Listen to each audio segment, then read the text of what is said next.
ضلع ورمل کے ٹنگمرگ رنگاولی علاقس مز یودوئی گورنمنٹ مڈل سکول ضم کرت ال پل 145 بچہ 3 کمرن مز زیر تعلیم تھونائے تتہ ات زیر تعلیم طالب علمن بنیادی سہولتوں نش محروم تھوت مشکلات مز تہ ہن آمت طالب علمن ہز شکایت ہے بچن ہند باپت بیت الخلا کھیل میدان تو دویمن بنیادی سہولتن ہز عدم دستیابی سان عمارچہ ہز تہ کمی یم کن طالب علمن رنگ رنگ مشکلات ویترن پیوان یہ زن انتظامیہ تمام سرکاری سکولن مز پریت کان سہولیت آیتن تھونک بڑ دعو کران تو ات سلسلس مز انتظامیہ ہنگامی بنیاد پر اقدامات تلنچ طالب علموں منگ کرمچ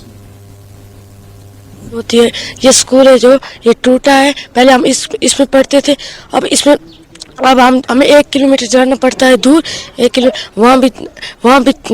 3 ہی کمرے ہیں، وہاں 2 اسکول پڑھ رہے ہیں، وہاں پہ 16 کلاس ہے، وہاں اتنا مشکلات ہوتا ہے۔ کبھی ہمیں بارش کا موسم ہوتا ہے، کبھی ہم ایک سائڈ کمرے میں پڑھتے ہیں، دوسری سائڈ ہمیں اتنا ڈسٹرب ہوتا ہے، اتنا ڈسٹرب ہمیں پورا سمجھ بھی نہیں آتا۔ ہم گورنمنٹ سے یہی اپیل کرنا چاہتے ہیں، ہمیں اسکول ایک چاہیے، ہمیں تعلیم حاصل کرنے، ہم گھر میں بیٹھیں گے یا پھر ہم تعلیم حاصل کریں گے۔ ہمیں تو مسئلہ یہ تھا کہ آج تک بول رہے تھے سرکار نہیں تھی، 10 سال سے بول رہے تھے سرکار نہیں ہے، یہ نہیں ہے، وہ نہیں، آج تو سرکار بھی بن رہی ہے۔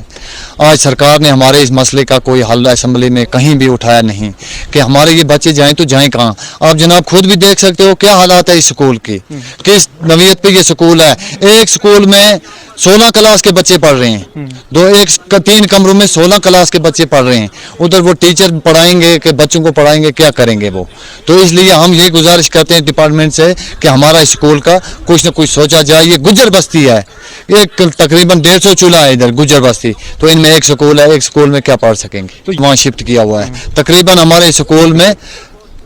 3 کمروں میں 200 سے اوپر بچے ہیں۔ تو آپ جناب سوچئے 16 ٹیچر ہیں، وہاں ٹیچر بھی نہیں، آپ وہ ٹیچر بھی ہمارے اٹھا لیے ہیں، یعنی کہ ہمارے وہاں ٹیچر ہیں، جو ہمارے ٹیچر لگے ہوئے ہیں اسکولوں میں، وہ آپ تنخواہ یہاں سے لے رہے ہیں مگر ڈیوٹی کہیں اور دے رہے ہیں۔ جتنی ہمارے یہاں مطلب یہ اسکول میں لگے ہیں ٹیچر، وہ تنخواہ یہاں کی لے رہے ہیں، پڑھا کہیں رہے ہیں،